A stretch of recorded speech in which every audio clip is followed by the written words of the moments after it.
Have you thought this through? No way will that work. Are you sure? Is there any money in that? You'll never make any money doing that. How are you going to pay the mortgage?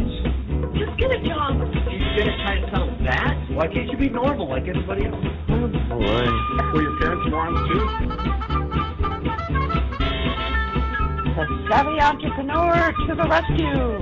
Congratulations. That really turned out well. That's a really good job. I'm really winning. I'm surprised. You know, I wish I thought of that.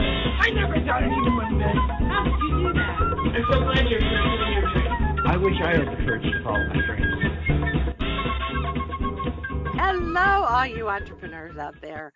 Welcome to the Savvy Entrepreneur. We are broadcasting from the studios of WLCB from the greater Chicago, Milwaukee area. I'm your host, Doris Nagel. I'm a crazy entrepreneur myself, and I love helping other entrepreneurs. I've counseled lots of startups and small businesses as part of my law and consulting practice, but I've also been an entrepreneur myself and have started or helped start at least 9 different businesses, and I have made a lot of mistakes. I've not only made mistakes, but I've seen plenty of mistakes, and my passion is to share what I've learned and to find other experts and entrepreneurs to also share their advice and insight. As always, I welcome your comments, your questions, and suggestions. If there's a topic you'd like to hear about, you've got an issue or a challenge, maybe you want to be a guest or know someone who would be a great guest, or just want to share a great resource you found, be sure to email me at dnagel, Nagel, at lakes, plural, lakesradio.org. And now, without further ado, I would like to introduce our guest for today. Joining me by phone today is Mechie Nkengla, and she's going to share with us the story of how she built her company, which is called Products LLC. She is the founder and principal data strategist at her company. It's a woman and minority-led company that provides consulting and R&D services. She is one smart cookie. She has a PhD in applied mathematics. And prior to founding her company, she was a senior data scientist at Ernst & Young and also held senior positions at Groupon and a company called Talk3. She's currently also an adjunct professor at the University of Chicago, where she's taught a variety of courses ranging from analytical statistics to advanced data mining and machine learning methodologies. Boy, as a musician and a writer and a lawyer, I don't know what any of that really means, but I'm sure she's going to fill us in. She says really her expertise is in developing and using novel mathematical algorithms, data mining, machine learning, and statistical analysis to derive actionable insights from big data. Wow. Mechie, thanks so much for being on the show today. Welcome to the Savvy Entrepreneur. Well, thank you, Doris, for having me. I really am excited to be on. Well, I'm delighted to have you and very grateful you're willing to join us and tell our listeners a little bit about your journey. So I think the first place to start naturally is to talk about your company. I gave a little introduction, but I think it might be worth digging in a little deeper to talk about what Data Products does. Oh, thank you. Yes. So Data Products is a small startup firm, a boutique firm. We have been in existence for about 5 years ongoing. And it is, as we say, we are a data science consultancy, right? So we work with other firms and organizations in basically helping them leverage their data to optimize their business operations. And that could range the gamut in terms of how that can be applied depending on the business, depending on the data, and any other factors that could affect it. Okay. I think probably more of this will make sense as we talk about some of the typical kinds of projects you work on. So, you know, maybe that's a good segue actually to talk about that is without revealing any client confidences, and you can even do it on a no-name basis, maybe share with listeners just a sampling of some of the kinds of projects you've worked on. Oh, yeah. So they could be as simple as, well, not simple in quotations, I'd say, data strategy. So a Okay. firm that has information or data or records, and they need to start planning or would like to start planning, a startup that would like to start planning in terms of how to manage your data IP, because data is this intellectual property in this days, in this age of our digital age, right? So Right. to manage it, how to monetize it, or how to plan to eventually use it within their operation. So that would be data strategy consultation. So we could do that. Or for someone that's a bit more mature in terms of they have actually collected data, we can help them with prepping the data. So data preparation to basically get ready for whatever models they need to build out based of that data. And then you have the next level after you have the data that's been prepared. You actually have the analysis that provides insights, reporting, business intelligence, or machine learning models that you build out. And then the next step would be actually taking the value of these machine learning models, which could be prediction most likely, into decision systems and applications for full circle decision support. It's interesting. I'm thinking back in organizations that I've worked with over the years, and it strikes me as one of the big problems with organizations is they actually collect a lot of data, most of them, but it's almost so much data that you lose track of what's relevant in all the data that's collected. Would you agree with that? Absolutely. I think that stems from the fact that people or organizations truly are not well equipped in terms of understanding how they can truly leverage their data to actually help themselves, their bottom line. Well, as I said in the intro, you've obviously worked for and been an employee in a couple of fairly large companies. I don't know if Groupon used to be a startup company, but it's probably not all that small anymore. And Ernst& Young obviously is a very large company. So how did you make the decision to leave that world, the world of the paycheck, and decide to start your own company? What can I say, Doris? I would like to think that I'm a maverick. First of all, I'm a woman in science, right? And I started up in academia, and so was a researcher for a while, and decided it was not good enough for me. I wanted to actually see how my research, the work I was doing, was tangibly making an effect on the bottom line. And so I moved into startups, and from startups to Fortune 500 companies, Ernst & Young, where I worked. I had projects with several different clients. The work was intensely satisfying, but it still did not fulfill one integral need that I had, which is the flexibility really to solve problems using very innovative means that I want to come up with, as opposed to being boxed within guidelines. Well, I don't know if I have any colleagues or friends who have been in E&Y, but I certainly know several who've been at PricewaterhouseCoopers and the old Accenture. And what they would tell me is that, frankly, you do the work that comes in the door. And sometimes that's great work, and sometimes that's not very interesting stuff. They are machines. Having worked for a big law firm, I kind of get that. You don't necessarily get to do the interesting things that you really wanted to work on to make a difference, right? No, I agreed. And I truly think, really, and as an entrepreneur, you understand that in your business, you do what work comes in, unless you get to a level where very few, you mature to a level where you can then decide, pick and choose what you find interesting. Right, right. Unless you're a great rainmaker, but then what usually happens is you're stuck doing the rainmaking and other people get to work on the interesting stuff. Though you probably did have other options. You probably could have gone into academia or back there. Maybe you could have worked with a small boutique firm. So starting your own company was not the only option. Talk a little bit about how you decided that was the way to go. Hmm. It was not easy, I will tell you that. Taking that first big step to quit your job and deciding you Yeah, want to actually go register, so no more standard paycheck coming in. How are you going to pay the right. rent? It's quite scary, I have to admit, Yes. to do that. I think, but I was driven by the notion that if not now, when? I think your story is really pretty similar to a lot of entrepreneurs. In some ways, a lot of the entrepreneurs I've spoken to basically say I didn't know what else to do. I didn't really feel like I had a choice. It was the way I had to go, and I think that's probably more typical of entrepreneurs than people imagine. Agreed.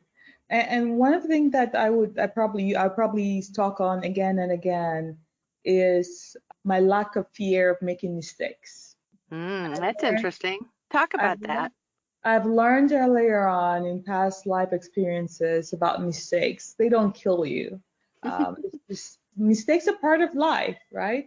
Show me a person that has never made a mistake, and I'll call you that person a liar. And Yeah. so for me, the way I looked at it was, I am sure I will make mistakes. I'd rather make the mistakes now than later.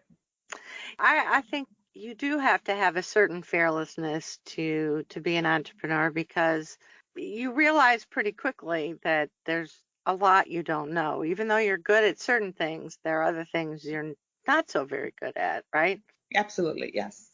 So, what would you say the biggest differences are between running your own company and working for an employer? So, obviously the paycheck, but what else? Think about your day, a typical day at Ernst& and Young and a typical day now. What Mm. are some of the biggest differences? Well, you find that you're basically every position in the company, right? All right. You work as a business development person, you're drafting contracts sometimes, you're the attorney, you're the HR person, you're the mentor, you're actually a developer if you have to sit down and put some code. You're everything. You're whatever you need to be to get the work done. Well, and that's really hard because none of us are good at everything. Absolutely, yes. So So what do you do with some of the tasks or skills that you're not as good at or don't come as intuitively to you? What do you do?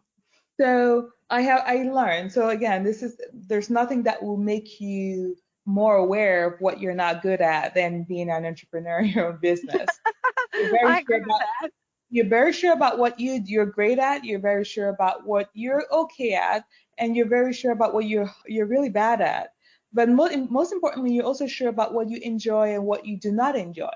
Right? Mm. So for me, it's a matter I've learned to outsource. I have an accounting person that helps me with my accounts. I will, when I need to bring in extra help for consulting or contractors, I rely a lot on mentors and friends that recommend folks that can help me on issues that I have. I think one of the challenges is sometimes people don't recognize what they're not so good at. What's your internal compass in terms of telling you what you're good at or what you're not good at? If it takes me a long time to get it done, Yeah. yes. If I feel unsure about the product of what I'm producing, I feel like I have an inborn resiliency that I feel I can figure everything out or most things out. But regardless of where I figure out, I may have a really difficult time going through that process because I truly just don't enjoy doing that sort of work. And so you learn to be in touch with how am I feeling, how it's a constant gauging of what's going on at every given time throughout the day even, right? So it's what am Mhm. I working on right now? How do I feel about it? Do I feel as if I'm being productive? Do I want to continue? Do I want to switch on another task? Again, with a million different things that you have fingers in and need to get accomplished, you want to make sure that whatever you're working on at that any given moment, you're fully immersed in and being very productive with. I would agree with that. Your time is your most valuable resource when you Mhm. work for yourself. For me, it's interesting. It's the things that I put off doing. I just put them Ah, off and put them off. And I might pull up articles about it and things to read and and at that point I kind of go, yeah, you might need some help here. That's one of my barometers. Now, that's not to say that's always the case. Sometimes just hard decisions, it's easy to put those off. And sometimes, as a business owner, you have to be the one to do. You can't outsource some of those hard decisions. So there's a fine line there, I guess. Yes, you're right. So you started out on your own. How did you find your first clients, and how do you keep finding clients? So that is a constant struggle. And I would like to say we're getting better at it, but there's still a big room for improvement. So my first client was through someone I knew, network. It's all about networks, folks. Your network is your net worth. That saying is very true, especially as an entrepreneur.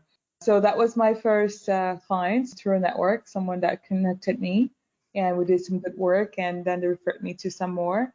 But now we are endeavoring in doing a bit more marketing, right? Just trying to reach a bigger audience.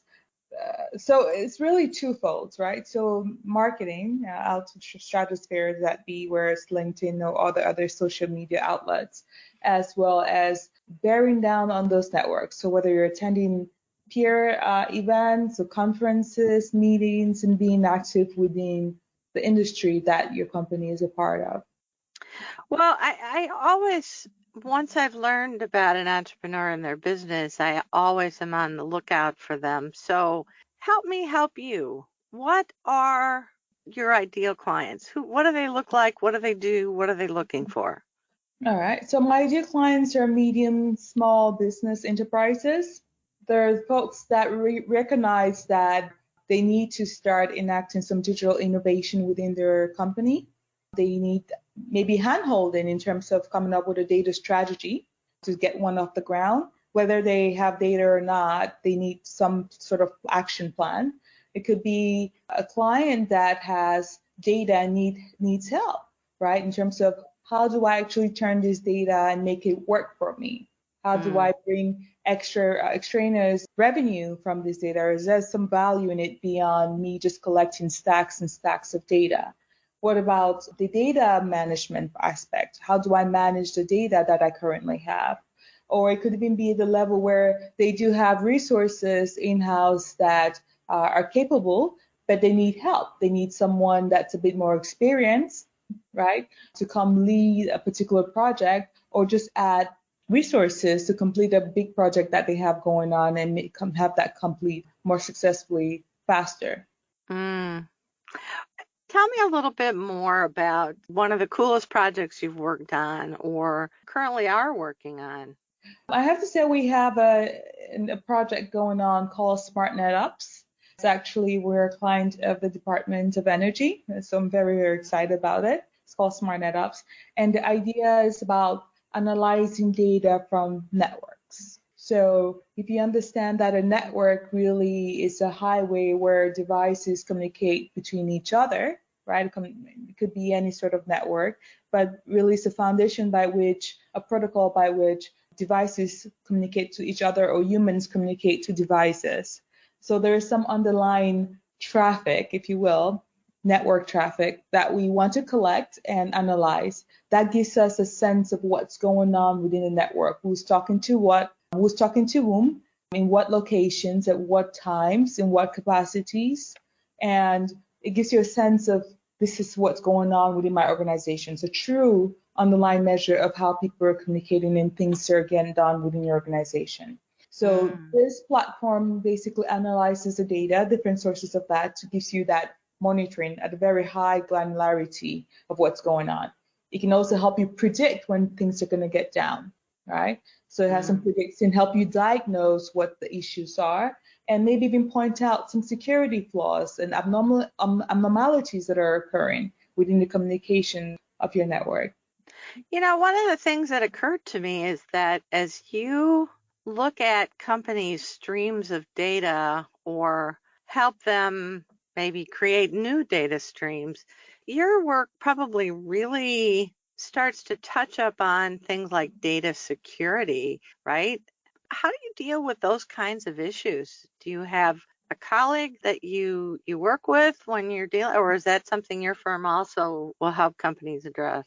So we do data security, but we are focused more in terms of privacy issues, right? So the security aspect comes with regards to finding out what what is the policy, first of all, on your organization regarding assets, and basically identifying when these policies are broken, right? So if you know right away, say a system admin or network admin can tell when traffic from some authorized IP address, say somewhere in some other continent, another country, is hitting a computer, and that's unusual. Yeah, that is interesting. Or imagine that we can notice that on Christmas Day, all of a sudden your throughput, there's a lot of movement of information, a lot of usage in terms of the power that's going on within your organization. That's also a red flag. You want to go and check, like, this is Christmas. Most people are off. What's going on here? Interesting. So you've talked a little bit about the clients that you're looking for.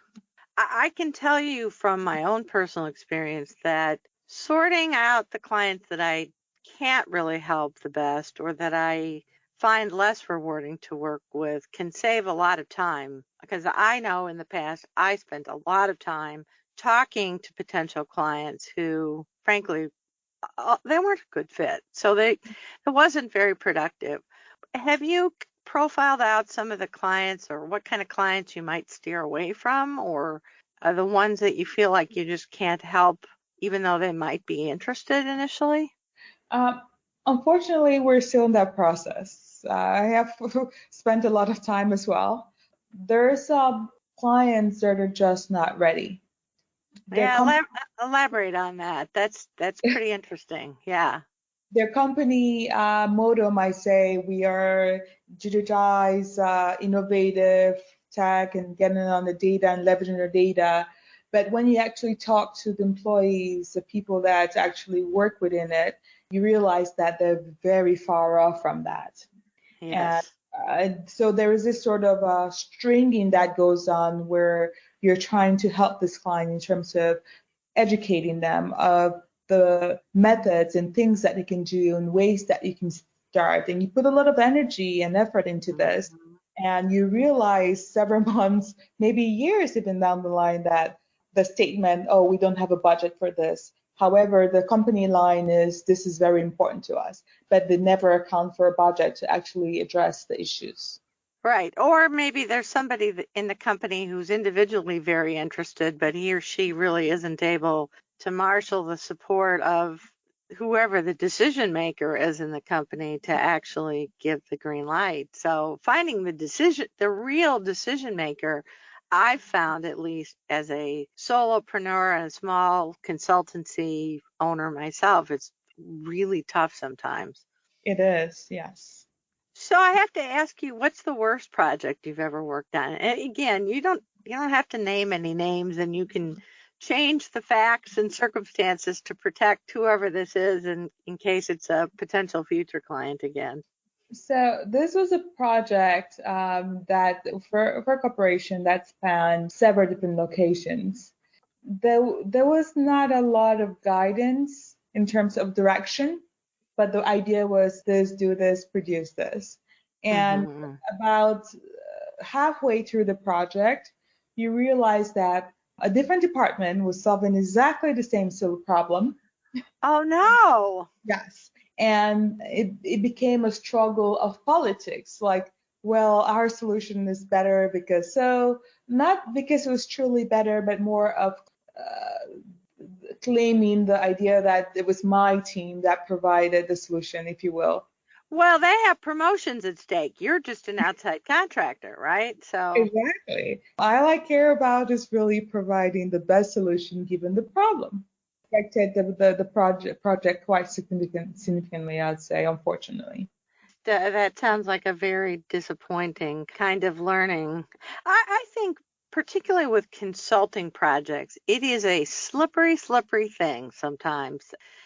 Oftentimes, even in mid-sized companies, left hand doesn't know what the right hand is doing. And some projects, people just spend money, but they're not clear about what they want. And other times, it's clear they need it desperately, and yet they don't spend the money or make it a priority. It's just, it's kind of, I wish I had all the answers, but I I found myself being very frustrated many times. Yes, I completely agree. You named all the things that are really at issue with having a small consultancy startup. One of the things that we try to do, especially with data, is at least try to address the visibility aspect of things, right? So The for which? So if we're pulling data to do some sort of analysis with the project, our focus, maybe not initially, but our idea, our plan is to basically pull in data from all different departments. That way, if you're looking at insights, you can actually tie it with each different department and what they are comfortable with. For example, if you're pulling operations data, operations, imagine that it was customer reviews, and you can analyze that and tie that in with financial data. So those in finance can actually look at the spreadsheet and actually have that tied in with complaints and or reviews from customers. And those from operations can actually see that this is the amount of time that's being spent on a particular issue, and send that issue can also tie down to development on a feature and vice versa. So there's a visibility, all this data all into one. It's a complex data form, but you can slice and dice it in different ways that could help the person that's looking at it understand it, because this is the data they're comfortable looking at, but get a bigger picture as to what's going on, how does this affect the other departments. Very interesting. Mechie, I need to ask you to hold your thoughts for just a second, because we need to take a quick break for station identification and a word from our sponsors. We'll be right back, folks, with Mechie Nkengla talking about her company, Data Products.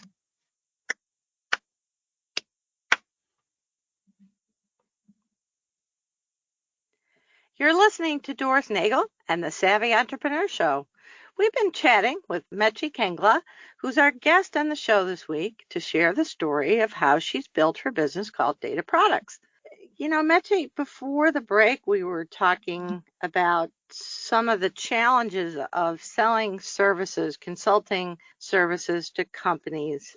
And, you know, without focusing too much on the negatives, because I think we talked about some of the challenges, I'd like to kind of switch it away from client challenges, but just talk generally about developing your business.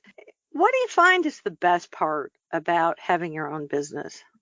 Absolutely, I would say the best part for me is the freedom to pursue the creative solutions that I want, to some of the challenges that I encounter, and the luxury of being flexible and trying out new ways and different approaches, right? Whatever issues that come along the way. And what do you think's been the hardest thing about having your own business? The uncertainty. It's beyond the paycheck. You have the paycheck, but it's more so it's the fact that not just your livelihood, but the livelihood of your employees. Mm, You have employees, you want to ensure that you can pay them, right? They have families. That is a huge responsibility. yeah, it is. So, what are some of the significant roadblocks you've faced so far in building your company? Well, there's been a couple, but I would say for me, the one that I identify most with is being a woman in tech. I find I come up against, I feel like I keep hitting a wall with that one, and a minority to boot. You can talk about all the issues and the discrimination, if you will, for being a woman in tech and how people perceive you.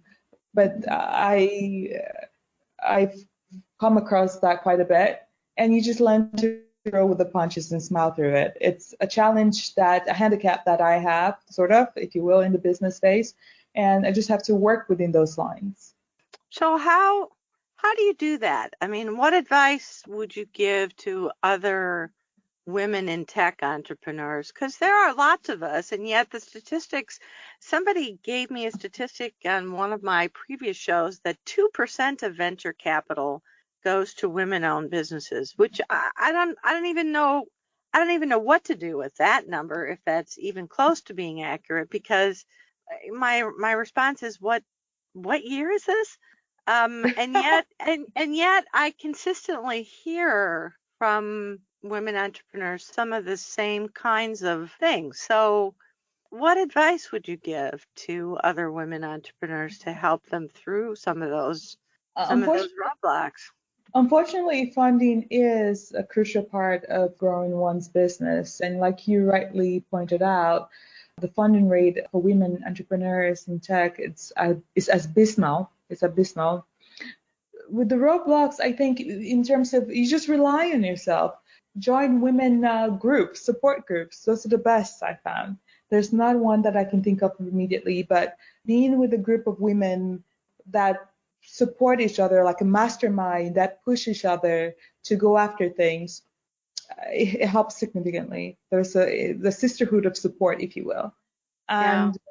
And when everything else fails, you come back to yourself. You started this out because of innate faith and belief that you have within yourself, right? And this Right. belief, it's not because someone said something or has any power to change anything. If you cannot get funding from one means, come back, reevaluate, bootstrap.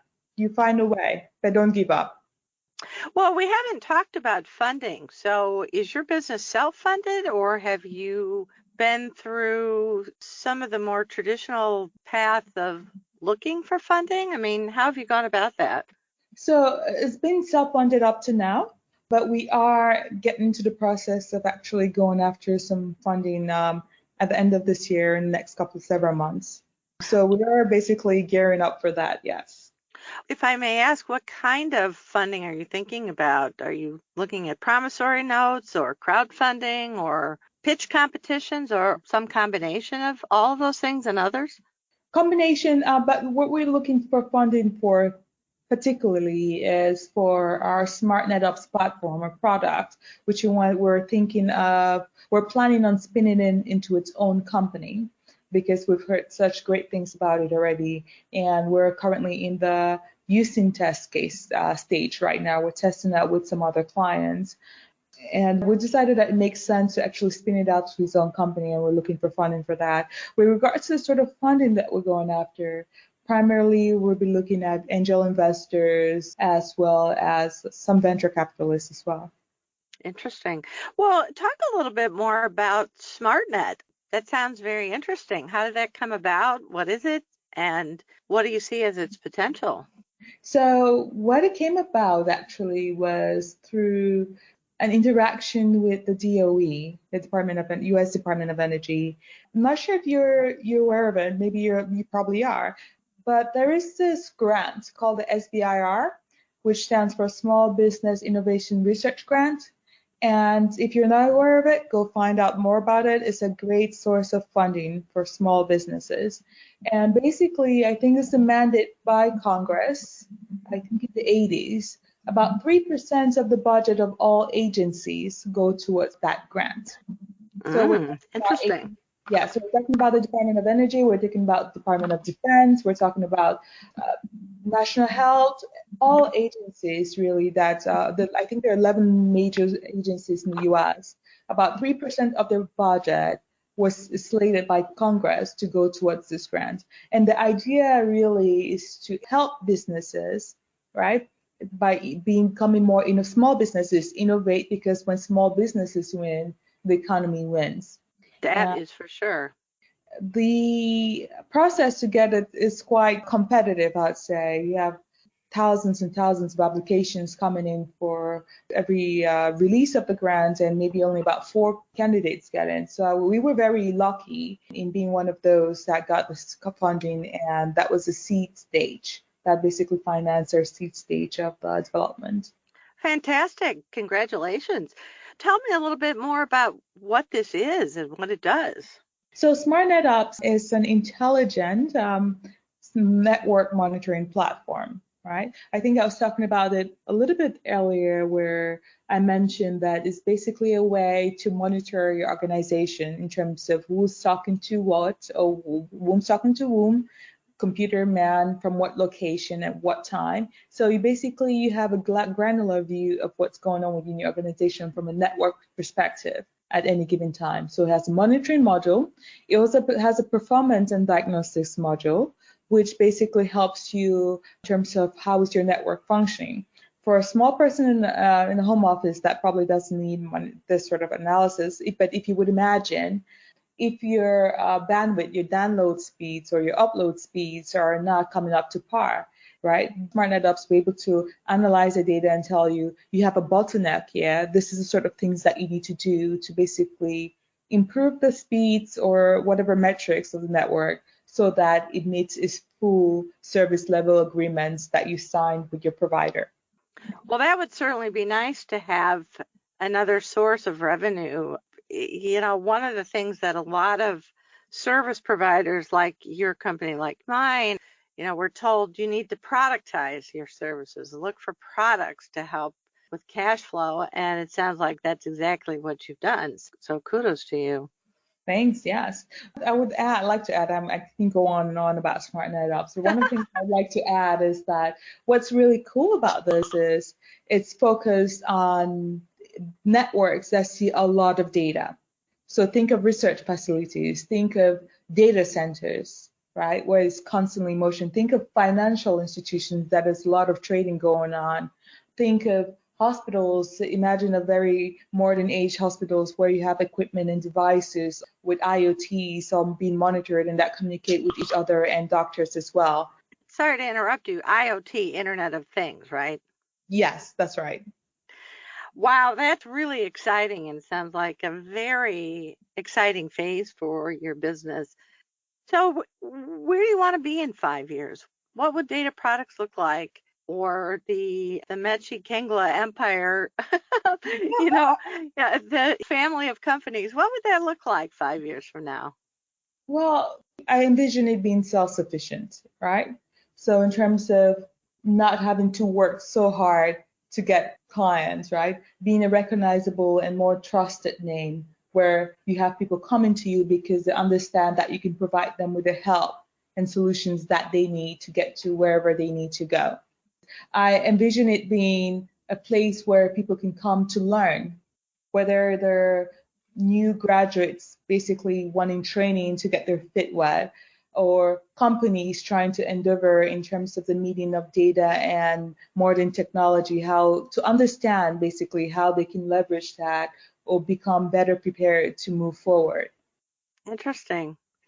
Are there things that you can do or that you would like to be able to do that you haven't been able to do yet? Oh, absolutely. I envision, for example, one of the things I have in the works, but it's probably not going to get done, not this year, perhaps later, is a data resource center, data resource and learning center. One of my big tenets, what I believe in, is every company, regardless of what service you provide, regardless of what vertical you're in order to thrive, you must be a data company. Elaborate on that a little bit. Walmart, for example, Target, they are data companies that just happen to sell convenience items. Well, and why do you say that? Because without any information that they collect, without the intelligence that they get from the data, they would not be able to provide you with, they would not be able to run effectively. They would not be able to know that, for example, this is what people prefer to buy. Maybe on this day, they'll buy these things in the basket. So if you're buying eggs, you're more likely to buy bread with that, or onions, or cheese. And so have that structurally arranged in the store in a way that is convenient for the customers, right? If you're a service company, you know that your clients, your customers are always first. You need to learn about them. And by learning about them, all translates to collecting data. If you're a manufacturing company, the items that you produce, the reviews that you get back, the feedback that you get, the method of which you use to manufacture the processes, that's all, you have data that you collect around it to use. Yeah. So you are really to innovate in this age of digital connection where everything is becoming more automated. To thrive, you need to be a data company first that happens to do that. Yeah, it's interesting. I think Amazon, for example, has really changed the bar for a lot of brick and mortar stores and online stores too, because it's pretty clear that they really have upped the bar in terms of customer expectations of how you provide products and when, and the tracking of it and all of that kind of thing has just changed enormously, I think. It's ridiculous. So they don't only track the sales of their own product, they track the sales of other resellers that sell on their platform, make decisions about how best to run their business. Well, it does lead to an interesting kind of digression, which is that some of these companies, the data that they collect is becoming useful in its own right as a product in and of itself. And I'm probably most familiar with the healthcare world, but obviously if you have collected a lot of healthcare data on people, and I'm not talking about personally identifiable data, that's protected by HIPAA, but even things like, one company I worked with, they had heart monitors. And so they collected a whole database of demographic data. And actually that data had value in and of itself because it allowed them to do some predictive kinds of things to say, for example, that I'm just making this up, but women over 65 who were Asian were more likely to have coronary irregularities in their heartbeats, or I'm just talking about those kinds of things, that suddenly having access to all that data and sort of reslicing it a different way created a product that was very valuable for them. You're absolutely right. It does create the insights are astounding. But like you mentioned, on the flip side, there is an ethics part that comes into it as well, Yeah. right? Imagine the insurance company that takes this information and then charges people that fall within a particular category a different rate because of some predictions of the sort of illnesses that they're predisposed to. We're definitely moving into a very brave new world. So, Mechie, if you decide someday you're tired of what you're doing, or maybe your business is wildly successful and it kind of runs on its own, what other kinds of things could you envision getting involved in? Or is there a passion, a hobby, something that you wish you had more time to spend on? Oh, there are lots of passions, but I think one of the ones that I would love to spend time on is in teaching. There's a joy I find from teaching that I cannot explain. It's not about really telling someone what to think, but it's teaching them how to think, how to question, how to push, and realizing when you see in their eyes the curiosity and the question and the pushback, the discussion that comes through, is quite fulfilling. Mm-hmm. Having been an adjunct professor for a couple of semesters, I totally agree with you. It's very, very rewarding, and I can see why that would be a passion for you. I think you're very good at explaining things and very articulate, even complex concepts, I can tell. So I'm sure you're quite a good teacher. So a couple last questions. We're almost out of time. When you're talking with somebody who's articulate and passionate about what they do and working on interesting things, the time just flies. If you were looking back at your younger self, or maybe a woman who's starting out with her own business, what advice would you give her? I would advise them to get more mentors. Talk to as many people as possible.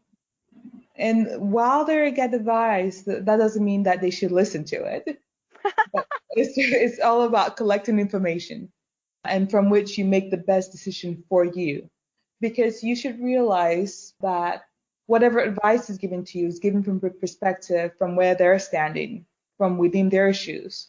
There is this famous quote about going to buy a car at a car dealership. The salesperson doesn't sell you the car that is for you. They sell you the car within the parameters you've given them from where they're standing. Take all the information, take lots and lots of information, but make decisions for yourself. Well, and it sounds like you would advise them to be a little fearless because that's part of what it takes to be successful, right? Well, what's the worst that could happen? It's funny. We're both based here in Chicago in the Midwest, and they say that Midwesterners in general, being sort of conservative and coming from our agricultural roots, that we're probably more afraid of failing here in the Midwest than on the coast, where I'm told, at least in Silicon Valley, telling people you failed is actually kind of a badge of honor. And I'm not sure I would say that about the Midwest, at least not yet. So I make a distinction between failing and making a mistake. Make Okay. lots of mistakes. That doesn't mean you failed, right? I'll borrow a saying from one of my favorite writers, Neil Gaiman, the author of American Gods. He has a quote that I regularly turn to. He goes, "Make new mistakes. Make glorious, amazing mistakes. Don't freeze, don't stop, don't worry. That isn't good enough for perfect." His Hmm. point is that if you're making mistakes, you're at least challenging yourself, changing the world, doing something. Right. Fantastic advice. I'm glad you shared that. I'll keep that quote in mind. Maybe look for it and post it up on the wall myself. Yeah, absolutely. Yes. You're making mistakes, you're leaving, you're changing, you're growing. So the final question really is if people are interested in learning more about data products, or maybe they just want to connect with you and just reach out to you on a personal basis or some mentoring of their own, what's the best way for people to get in contact with you? They can reach out to me directly. They can find me on LinkedIn, linkedin.com/IN, Mechie Nkengla. You can reach me there. Or You you might can, you might want to spell your name just oh, because yeah, if they're looking on LinkedIn, it might not be entirely easy to find you at first. that's right. Mechie is the first name. N as in Nancy, Kengla. Okay. And does your company have a website and or a phone number or email? Yes. So website data products, DATAPRODUCTS.io, and an email contact@dataproducts.io. Great. Mechie, thank you so much for being on the show today. I've really enjoyed getting to know you and listening to some of the aspects of your story of how you started and grew your business. So thank you once again for being on the show. Thank you so much, Darius, for having me. I had a blast, and I would love to come back again sometime. I'll take you up on that. All right. So thanks to all of our listeners. Thanks again to Mechie Nkengla, the founder of Data Products LLC, for being our guest today. I hope you listeners enjoyed hearing about her story as much as I did.